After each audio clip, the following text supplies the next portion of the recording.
I'm a killer, but my gentle, kind-hearted husband has no idea. After all, this man can't even kill a chicken, and still needs my help to open a can. Until that night, when I was on a mission at the biggest casino in El City, and ran into the infamous top assassin known as Orbit. His eyes, hidden behind that mask, were cold as ice. The muzzle of his Glock was aimed straight at my forehead. But why was Orbit wearing the same wedding ring I gave my husband? 1. The moment I put a bullet through my target's temple, I got a text from my husband, Hugo. I quickly dragged the body aside, grabbed the rope I'd secured by the window, and leapt out. Down below, a black Aston Martin was already waiting for me. Lilith, sitting in the driver's seat, handed me a wet wipe. I cleaned the blood off my hands. Then I opened my phone and saw a picture from Hugo, him wearing nothing but an apron. My happiness at that moment was almost as big as his chest muscles. Softening my voice, I said, "Babe, wait for me, okay? I had to work late tonight, but I'll be home soon." Lilith made an exaggerated gagging noise. God, Tang, you're disgusting. I thought people from your country were supposed to be shy. I smiled. If you had a sweet husband who stayed home cooking and doing laundry every day, you'd talk like this too. She flipped me off from the front seat. That's only because he thinks you're an overworked software engineer. I shrugged, totally unfazed. Lilith was just jealous that I had such a lovely man waiting at home. 2. My name is Vivian, codename Tang, a member of an international assassination organization called X. A year ago, I got married. It was love at first sight with my blind date, Hugo. In Country M, finding the right person isn't easy. But Hugo checked every box in my fantasy of a perfect partner. He's half Chinese, half M country, tall, handsome, and endlessly gentle. He's got soft black hair, a soft voice, and a soft chest I could die for. Some people might not understand being married to a house husband, but for me, it's perfect. Honestly, what could be better than coming home after a night of killing, seeing a table full of delicious food, and burying my face into my husband's warm chest? Just like right now. 3. When Hugo saw me come in, he immediately took my coat off and wrapped his arms around me. "Wifey, you're finally home," he said. One of the living room lights broke earlier. I got so scared, but I didn't know how to fix it. I nuzzled against his chest before hopping onto a chair to change the bulb. For someone who can assemble a Desert Eagle blindfolded in 22 seconds, this was child's play. Hugo watched me with pure admiration in his eyes. "Wow, you're amazing." I kissed him on the cheek. To me, the man who can cook a full-course meal like this is just as amazing. As we ate, I asked casually, "So, what did you do all day, babe?" Hugo hesitated for a second, then smiled. "I watered the plants, cleaned up the whole place, and cooked dinner for you. See? My perfect little husband." I couldn't help leaning closer, wrapping my arms around his waist, and whispering in his ear, "Dinner's done, want dessert?" He took the hint immediately and carried me to the bed. But just as he started unbuttoning my shirt, he froze. "Didn't you say you were working overtime at the office? Since when do office jobs involve a men's necktie in your pocket?" I stared, speechless, as Hugo pulled a crumpled tie from my pocket, the same one I'd used 2 hours ago to strangle my target. 4. Hugo clutched me tightly, tears streaming down his face like broken beads. "What did I do wrong? Am I not good enough? Is that why you went to find someone else? Is his cooking better than mine? Is he better in bed? Is it because I stay home and don't have a job? I have savings, take all of it if you want. Please, don't leave me." He was crying and trembling, and all my words of denial melted into broken gasps. I could only hold him tighter, helplessly. The next morning, I kept telling Hugo over and over that I really, truly loved only him, that I never cheated. But I couldn't explain where that tie came from. What could I say? That his sweet, gentle, stay-at-home wife was actually a professional killer with blood on her hands? Someone as soft as Hugo would never be able to handle that truth. He'd be terrified. He'd want a divorce. 5. To prove my loyalty to Hugo, I didn't take a single job for a whole week. I stayed home with him every day. I bought him dozens of bouquets and all kinds of luxury things, and in bed I gave him everything he wanted. Still, Hugo remained gloomy. He kept asking for that tie, but I'd already burned it. "Baby, that thing was a murder weapon." I spent my life walking on the edge of danger, but I would never let my gentle husband fall into any risk. Hugo got even sadder. Yet while he cooked me rich meals he kept saying with conviction, "It's not your fault. Babe, I believe you didn't cheat. Someone out there is a jerk, someone must have tried to frame you. They slipped that tie into your pocket to make you look bad. I had no choice but to accept someone tried to seduce me as an explanation for the tie. Yes, honey, probably some damn programmer colleague of mine. But there's no way he could tempt me. I hate those cold, mechanical types. I only like gentle people like you, makes me want to protect you. Hugo paused with a can opener in his hand. Babe, he handed me the little knife and the can. I can't open this. Help me, please? I popped that can open in a flash. Hugo looked at me with admiration and longing, his eyelashes rested like tiny fans. I hugged him from behind. My head reached only his shoulder, but I could feel how much he depended on me. I soothed my beautiful husband with affection. If I ever did cheat on you, you could beat me up and then divorce me. He answered in the same always gentle voice I knew. No, I'd kill him. We would never divorce. Such childish talk. And yet Hugo wouldn't even kill a chicken at home. I felt even softer toward him, and a prick of guilt for hiding my life as a killer. My gentle, helpless husband would never dream that his wife had actually killed many people. 6. When Lilith finally couldn't hold back and started cursing me over the organization's comms, I told Hugo I had to end my leave and go back to coding at the office. Seriously? You went a week without taking a job? Don't you know we're short-staffed? Can you stop spending every day clinging to your house husband? I always thought you'd marry someone inside the org, instead you went and fell into domestic bliss. I couldn't be bothered arguing with Lilith, she simply didn't understand my happiness. Any big jobs coming up? I couldn't help smirking. Next month is my 1-year anniversary with Hugo. I want to buy him something really, really expensive. Lilith spat, bitch. She sneered, there is one, there was $1 million bounty. Too bad someone already took it. I didn't care. I rarely lose a bidding war. Don't you trust me? But what Lilith said next actually made me pause. Next up, the one who put the bounty out is Orbit. 7. Orbit, a name every assassin knows, a presence you can't easily cross. He belongs to no organization, his only allegiance is to flawless execution. No matter who the target is or where they are, Orbit finishes on time. Whether it's a president, a warlord, or another top killer, his name is always whispered. Orbit's name carried the highest bounties on the dark web for years, and yet almost no one dared take those contracts. Orbit means orbit, so among killers there's a saying, the world runs on Orbit's trajectory. When I was younger and foolish, I once took a job Orbit had already accepted.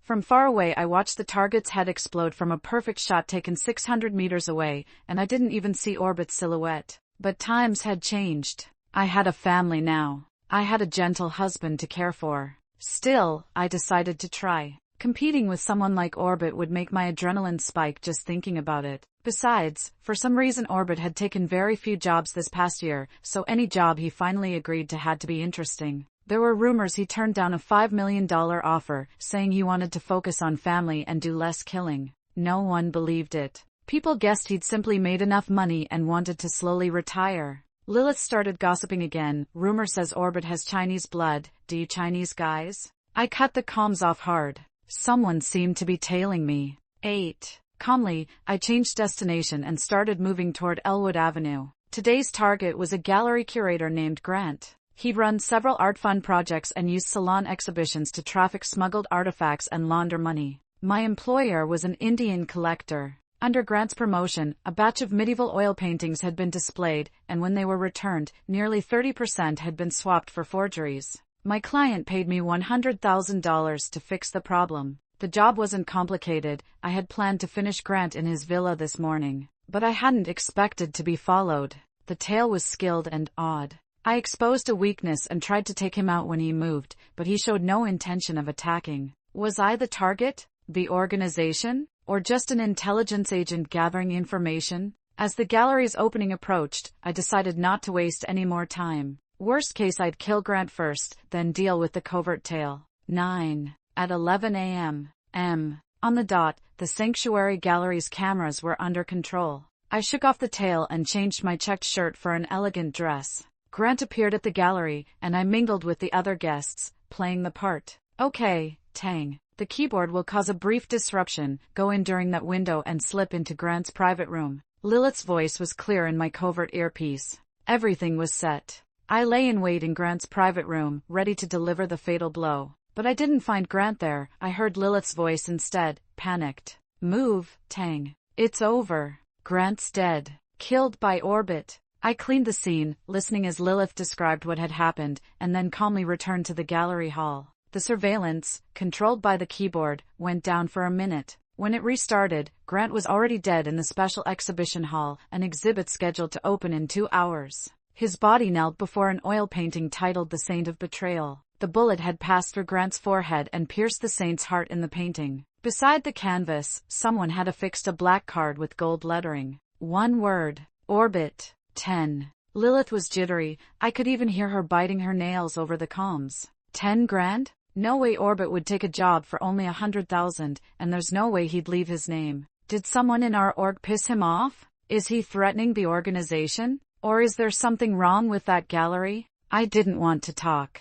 All I could think about was the 100,000 that just slipped away. I couldn't help texting Hugo. Honey, work's so tiring. I miss you so much. Hugo usually replies in seconds, but this time he took a little while. I miss you too. I want to see you right now. My chest went soft. I wanted to run home and hug him. While Grant's body was still undiscovered, I snapped and bought a floral oil painting from the gallery. Honestly, I don't know art at all, but my gentle husband would love it. 11. Hugo was genuinely surprised. He hugged me tight in his loungewear. So you bought me a present today. You're the best, wifey. I ruffled his hair. The sting Orbit had given me earlier completely faded. What did you do today? Did you miss me? I asked. Hugo smiled. I tried painting, but I have no talent. I was about to ask if we even had painted home when Hugo pulled out a fancy box. Inside was a gorgeous dress. A backless crimson gown studded with golden gems, clearly expensive. Would you like a dress like this? He asked, nibbling my ear playfully. I don't think I've ever seen you dressed like that. A programmer, of course, wouldn't own outfits like this. I only borrow dresses from Lilith when a job needs a disguise. By night the red dress was quickly wrinkled. Hugo seemed especially eager tonight. His kisses nearly smothered me. I indulged him completely. When my legs went weak, I told him tenderly, honey, you didn't have to spend so much. I rarely wear dresses. This is too expensive. My words dissolved under his soft, scattered kisses. Maybe it was the house husband pride. My gentle, helpless Hugo was just so lovable, and I felt even more determined to give us a good life. I didn't expect I'd get to wear a dress again so soon. 12. At Styx Club, the biggest underground casino in El City, I wore a tight black dress and dealt cards like a pro. Everyone in the casino, me included, wore plain white masks. Lilith's $1 million job and that legend who scared everyone, Orbit, were both inside this lavish den of excess. Looking at the glittering crowd, I thought of Hugo waiting at home, doing as I told him, because I'd said I was on a business trip to the East Coast. I thought of his gentle smile, the way his muscles softened when he relaxed, the sweater that still smelled like him. Behind my mask my eyes softened without meaning to. I exhaled. The thought of finishing this job and diving back into my husband's arms filled me with energy. Even Orbit, I wanted to see what it felt like to cross paths with him. 13. The target this time was Covey, 38, of Persian descent living in England. He looked refined but was actually a monstrous criminal. Under the guise of charity he funded medical projects in multiple countries and covertly financed illegal human experiments. My client was a mother who lost her daughter. The girl had been rescued from Covey's research facility by one of my colleagues. She'd lost both eyes and both lower legs. 3 days after being rescued, the 17-year-old took her own life with a kitchen knife. Covey had become cautious. He moved around with a team of bodyguards. But at Styx Club, no one without an invitation was allowed in. Perfect for me. 14. I waited quietly until masked Covey came to my table. My fingers flew as I shuffled and cut the deck. The instant the cards arced through the air, I'd already tampered with them. An ace and a king landed in Covey's hand. After a few rounds he banked a lot of chips. He rubbed his left arm and relaxed, looking satisfied. But my nerves kept tightening. Despite my feeding him the deck, one man at the table kept winning more than everyone else combined. He wore a tailored black velvet suit. A green jewel brooch flashed under the dim lights. No matter how much he won, he stayed calm. He arranged chips with slow, deliberate movements and carried an aloof, high-position air. He had definitely seen me cheat. I took a breath and readied for the next round. Suddenly, the casino lights all cut out. A broadcast sounded above us. Ladies and gentlemen, welcome to the Styx Club Midnight Ball. 15. A strip of dark gold light fell across the dance floor at one side of the casino. Soft jazz filled the room and people began to move. Men extended hands, women smiled and took them. Masked couples spun and crossed under the glow. I leaned against the table, eyes on Covey as he walked toward the dance floor. My hand slipped into the side of my dress, my fingers brushed the knife handle. I'd already planned how to lure Covey into the shadow and end him quietly. I took a step, and felt a chill of metal press into the small of my back. "Don't move." The man's voice was low and cold, empty of any feeling. Every nerve in me snapped taut, but I kept my face calm. Styx doesn't allow firearms. If you fire here, you won't walk out alive. "Is that so?" the man said, flat. "Try me." 16. By sheer luck, the man in the suit didn't want a gunfight to draw attention. He pressed the barrel against me, forcing me to move as we wound through Styx's inner corridors. Every staff member along the way, dealers, bodyguards, bowed silently when they saw him. No one dared question the gun in his hand. My heart sank. This is bad. I'm in deep trouble. We reached the end of a hallway and entered an extremely luxurious private suite. Crystal chandeliers cast a cold, eerie glow from the ceiling. "So, you can knock out a dealer and stash them without anyone noticing? Not bad." I raised my hands in surrender. "I didn't realize you were Styx's owner, or I would have only fed cards to you." He ignored me completely. "I respect capable people, so I'll make sure you die knowing it, Tang." My pupils shrank. He knew my name. The real boss of Styx is Orbit. Damn it. If I'd known this was Orbit's territory, I never would have taken the job. But I can't die here. Hugo's waiting at home for our anniversary. I smiled. "We're all in the same business, surely we can talk." Before I finished, I whipped a compact pistol from a hidden pocket in my dress. But Orbit was faster. He kicked my gun away cleanly. He snatched a silver fork from the table and threw it like a dart straight at me. I twisted my head, just in time. The fork grazed my cheek, ripping my white mask. My face was fully exposed. The gun aimed at my forehead shifted slightly. Bang! The bullet skimmed my hair and shattered a nearby crystal glass. For some reason, Orbit didn't raise the gun again. He pressed his hand to my shoulder, then, with one motion, took off his expensive-looking tie and used it to bind me to a chair. Orbit stared at me, then took a deep breath. "Miss Tang, I've changed my mind. Maybe we can work together." 17. Crazy. Completely insane. Orbit, like possessed, suddenly didn't want to kill me, he wanted to hand the bounty to me. He said Covey and the head of a private L-City hospital had been in frequent contact, and there was evidence of illegal organ trading. Meanwhile, a lot of homeless people had disappeared near Styx Club. Covey has a microchip containing all his L-City transactions. Orbit put his gun on the table as a gesture of goodwill. "I only want the chip. You get the head, you get the bounty." I asked calmly, "Why?" Orbit's tone was gentle, like the cold man from before was a dream. He even smiled. "Miss Tang, I think I fell for you at first sight. Back off and show some respect," I snapped. "Don't think you can do whatever you want just because you're Orbit. I have a husband. I love him." Orbit froze for a second, then grinned wider. He leaned close, blowing into my ear. "So what? Your husband will never know." 18. The moment Orbit untied me, I grabbed the pistol from the table, aiming it at him. He didn't flinch. A small smile curved his lips. "You could kill me right now, but that would alert Covey. Next time, catching him won't be so easy." He didn't say it, but if I killed him now, I probably wouldn't get out of Styx alive either. He's fearless, and I have no leverage. I bit my tongue. I have to endure. He could have killed me moments ago, yet he didn't. That means I have something he wants. I forced a smile. "All right. Let's make this a smooth cooperation." Orbit took my wrist, still tied with his tie, and pressed a light kiss onto it. "Does it hurt? I've had you bound for a while, right?" Smack. I slapped Orbit across the face. I bit back my fury. "I warn you, I'm a married woman." His face turned aside, but his body didn't move. He sniffed and grinned.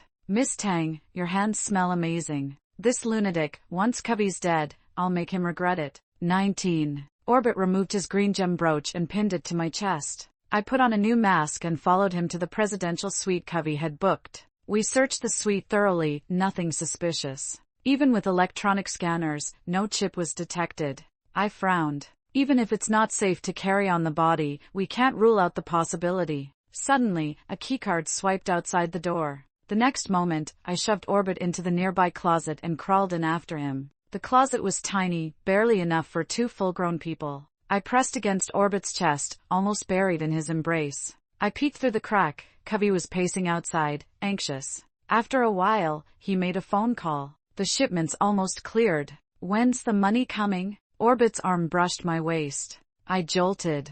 I glared at him, but he was just reaching for a micro camera. He nodded slightly to adjust it, and my eyes swept over his chest. Covey suddenly raised his voice. What? Yesterday's shipment didn't arrive?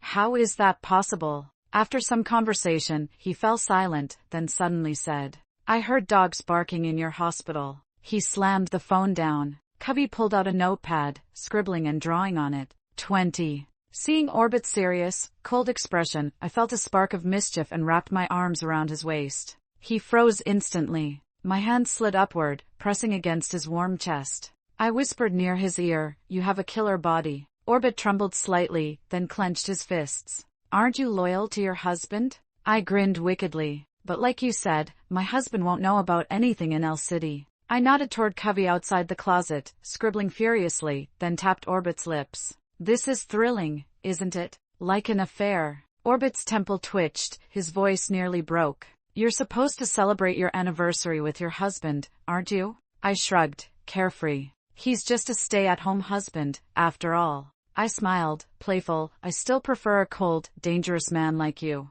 Orbit's eyes burned red, ready to respond, but suddenly Covey burst through the door. I instantly straightened, my face cold, tapping Orbit on the arm. Business first. Covey was in such a rush that a piece of paper slipped from his hand. I picked it up. It only had a crooked line. I frowned. What can you tell from this? Looks like a crappy arm drawing. Then a thought flashed through my mind. Arm. I whispered sharply and turned to Orbit. When Covey was writing just now, he used his left hand. He's left-handed, but he plays cards only with his right hand. His left arm is damaged. Orbit's expression darkened. He understood immediately. We exchanged a look, almost in unison. He implanted the microchip in his left arm. I exhaled, but before I could say more, Orbit kicked the door open. Move! That line tracks the casino's security patrols. Covey's trying to escape. 21. There were no dogs in the hospital. What Covey meant in his call was that he'd heard cops on the other end. Damn it, these reckless fools. Orbit and I sprinted, chasing Covey to the top-floor observation deck of the casino. In the distance, Covey tried to jump to the next spiral staircase, but Orbit blocked him in one leap. Covey drew a knife, thrusting straight at Orbit. Orbit grabbed his wrist, twisted sharply, then elbowed him against the huge glass wall. Thought you could run? Covey gritted his teeth, struggling, but had nowhere to retreat. Behind him, the casino's atrium stretched wide. The grand glass dome loomed above a 5-story fake rock and water pool. The usually crowded observation deck was empty. Guests had been drawn outside for fireworks. I pointed my gun at Covey's head. His face was pale. Damn, how did you cops sneak into Styx Club? Orbit's cold gaze swept over him. You won't even know who kills you. He tore Covey's sleeve, revealing a faint metallic glint beneath the flesh. The chip. We found it. Covey's pupils shrank, his face twisted. You think you've won? He suddenly pulled a thin wire from his collar, pressing it somewhere on his arm. I've activated the chip's self-destruct. A sick, crazed grin spread across his face. Let's go to hell together. 7, 6, 5. Move back! I shouted, yanking Orbit's arm to pull him away. But Orbit shoved me aside with one hand, leaping forward himself. He grabbed Covey and slammed him through the observation glass, plunging into the pool below. Boom! The fireworks exploded outside at the exact same moment. Hubby. 22. The water turned red with blood, shattered glass floating eerily on the surface.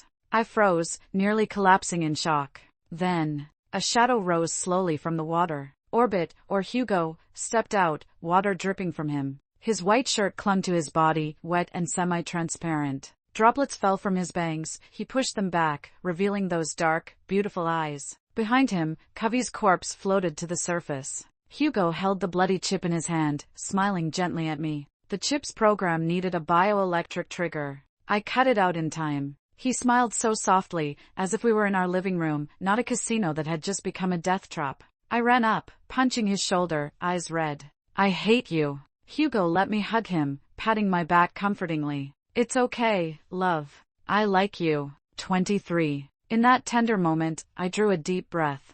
The next second, I pointed the gun at Hugo's chest. Now that Covey's dead, it's time to settle scores. Hugo chuckled. Baby, when did you realize it was me? I rolled my eyes. You weren't even trying to hide it. Wearing a wedding ring all the time, like I could miss it. I just hate taking it off. Hugo rubbed his wet hair against me. If it weren't for messing up with the gun, I'd just wear it on my hand. This man, so unserious. No hint of regret. I pressed the gun harder to his chest, furious. Behave yourself. Hugo laughed. What will you touch if you break me first? He kissed my cheek, pouting. You scared me to death back there. I really thought you were having an affair with Orbit. His eyes sparkled. Knowing your Tang, I'm so happy. So you weren't secretly dating anyone, you were just killing people. I couldn't hold back anymore. I punched him in the stomach. 24. Hugo immediately shouted in pain, eyes watering. I yelled, stop pretending.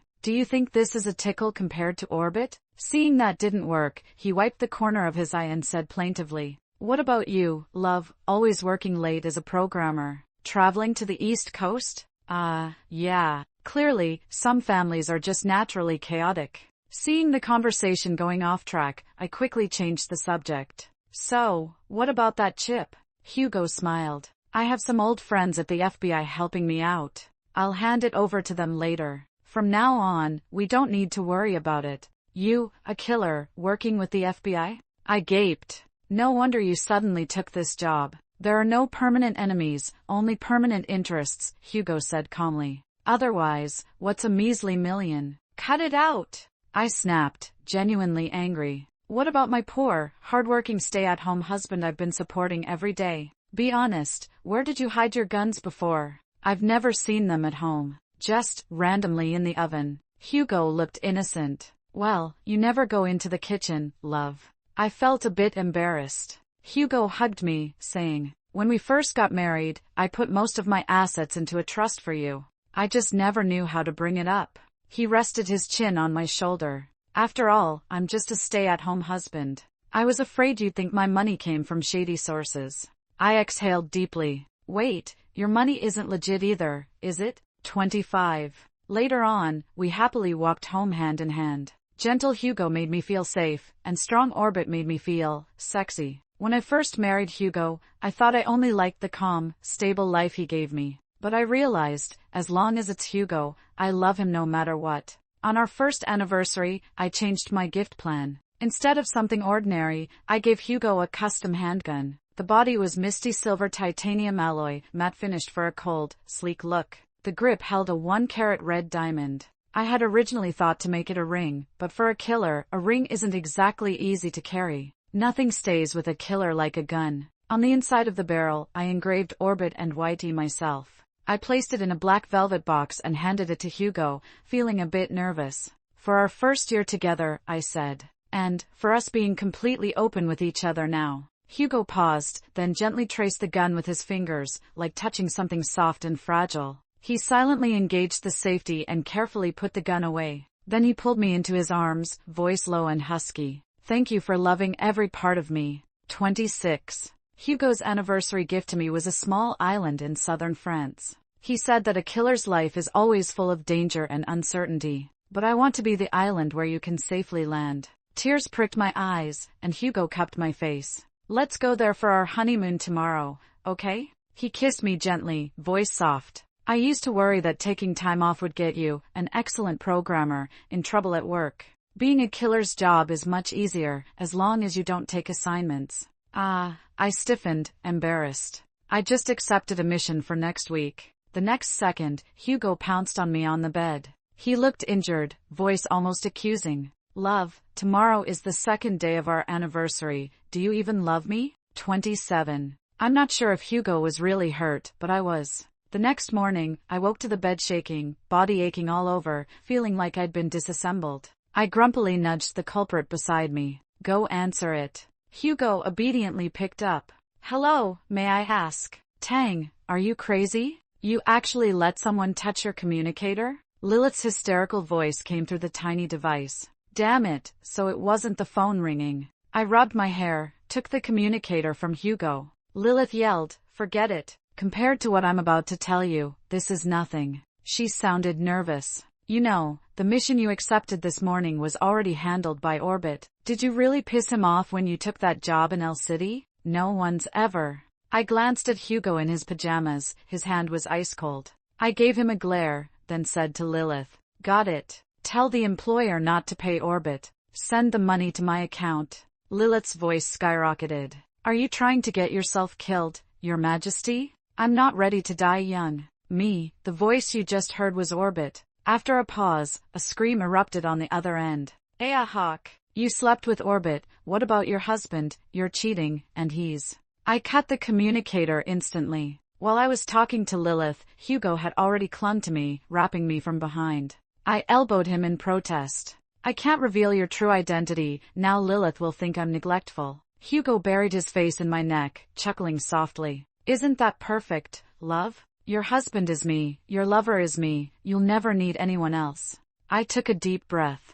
"Talk, but don't point a gun at me." Hugo looked up, confused for a moment. "I didn't, I already put the gun in the oven when I got back." I shouted, "I mean the other one."